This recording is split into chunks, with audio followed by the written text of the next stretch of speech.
little straying from topic, one of my great wishes, if I ever had 5 minutes with a deceased leader, it would be to talk with General de Gaulle. And with the attitude of youth, perhaps, I would ask him, did France enjoy being a German colony for the last 4 years? How was occupation? Did you enjoy that? And I think by all standards, the French people would say no.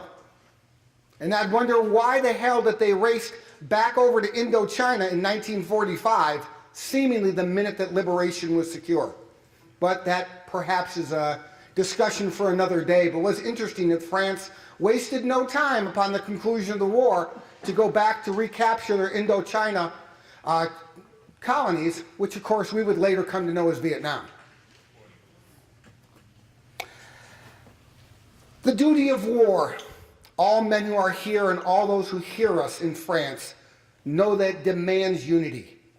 We, who have lived the greatest hours of our history, we have nothing else to wish than to show ourselves up to the end worthy of France. Long live France. Again, shorter than the speeches we're used to today, but certainly Churchillian in the command of motivating language. Back to the Germans. Upon successfully landing, freeing Paris, of course you've got to backtrack a little bit and secure this Atlantic wall.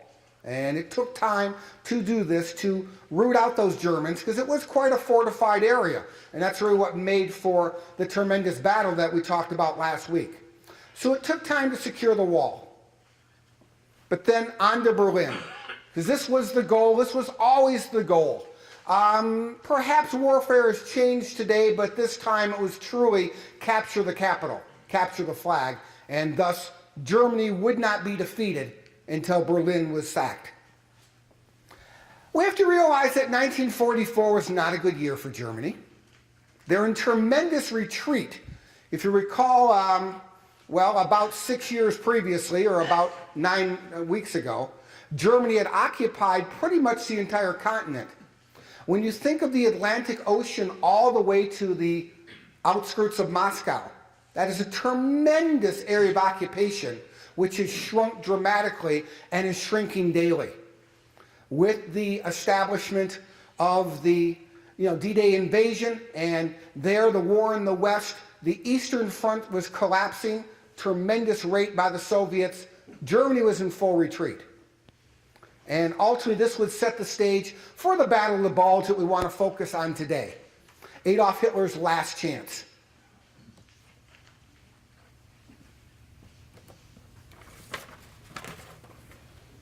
I've made a momentous decision to go on the offensive. And it really was when all is failing around him, when there is nothing but bad news coming from every part of the Third Reich, this 1,000-year Third Reich. They've brought about 1,000 hours left at this time. But it would be a final trump card to reclaim the advantage. We want to take a look at the strategy of this Battle of the Bulge, and as always, focusing on the why. Why was this selected for an attack? Certainly no short of confidence by the Germans. We shall smash the Americans completely. Then we shall see what happens. I do not believe in the long run that the enemy will be able to resist 45 German divisions. We shall yet master fate. And confidence is wonderful. Confidence is always an essential asset in any endeavor, but confidence alone will not make it success. Students, as you read through the chapter, you should be asking yourself the question, why did Germany do this?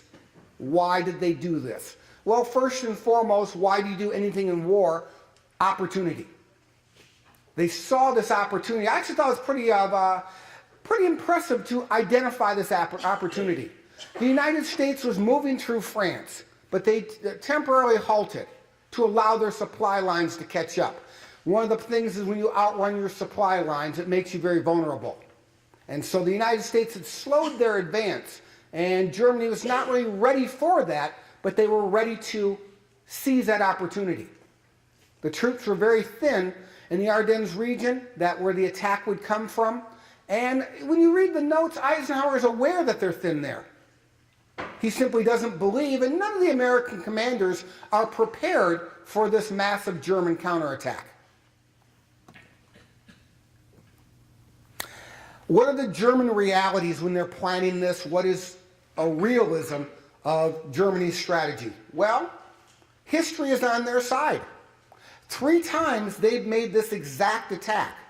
3 times, the Franco-Prussian War as well as the opening battles of World War I and II. And we talked about this on week 1 with Blitzkrieg.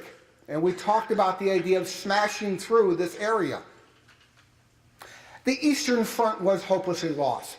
Hitler was well aware of that. How do you minimize your losses? He's fighting this 2-front war, of which one front is absolutely collapsed, and there's really no logical sense of success there. And intelligence tells him that there is an upcoming Soviet advance. So you've got a small brief period here where both the American front and the Soviet fronts are paused.